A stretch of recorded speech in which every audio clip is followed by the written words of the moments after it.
Actress Rakshitha Mahalakshmi Shivin கூட சேர்ந்து ஒரு ட்ரிப் போயிருக்காங்க. அந்த ட்ரிப்பில் எடுக்கப்பட்ட ஃபோட்டோஸ், வீடியோஸ் அப்படின்னு சொல்லி அது எல்லாத்தையுமே ஷேர் பண்ணியிருக்காங்க. அதுதான் இப்போது சோஷியல் மீடியாவில் ட்ரெண்டிங் ஆகிட்டு வருது. ரக்ஷிதா மகாலட்சுமி விஜய் டிவியில் டெலிகாஸ்ட் ஆன பிரிவோம் சந்திப்போம் அப்படின்ற சீரியல் மூலமாக தான் அறிமுகமாக இருந்தாங்க. தொடர்ந்து விஜய் டிவியில் சரவணன், மீனாட்சி, நாச்சியபுரம், நாம் இருவர் நமக்கு இருவர், இளவரசி அப்படின்னு சொல்லிட்டு பல சீரியலில் நடிச்சிட்டு இருந்தாங்க.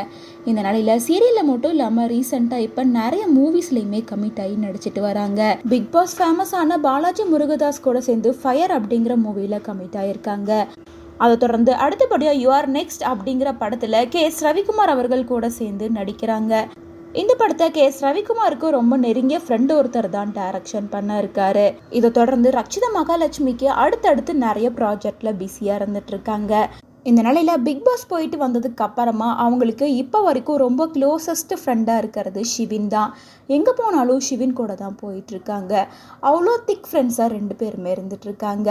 இந்த நிலையில் ஷிவின் கூட சேர்ந்து கர்நாடகாவுக்கு ரக்ஷிதா மகாலட்சுமி ஒரு ட்ரிப் போயிருக்காங்க. 2 பேரும் மட்டும் தனியாக காரில் இந்த ட்ரிப்புக்கு கிளம்பி போயிருக்காங்க. அவங்க போகிற எல்லா ஹில் ஸ்டேஷன், அருவி அப்படின்னு சொல்லி பல இடங்களில் ஃபோட்டோஸ், வீடியோஸ் எடுத்து அவங்களோட சோஷியல் மீடியா பேஜில் ஷேர் பண்ணிட்டு வராங்க. இந்த நிலையில் கொஞ்சம் நேரத்துக்கு முன்னாடி கர்நாடகாவில் இருக்க சார்மண்டி காட் அப்படின்ற ஒரு ஹில் ஸ்டேஷனுக்கு போயிட்டு 2 பேரும் ரீல்ஸ் எடுத்து அப்லோட் பண்ணியிருக்காங்க. இவங்க 2 பேரும் தொடர்ந்து அப்லோட் பண்ணிட்டு வர எல்லா ரீல்ஸுமே இப்போது சோஷியல் மீடியாவில் ட்ரெண்ட் ஆகிட்டு வருது.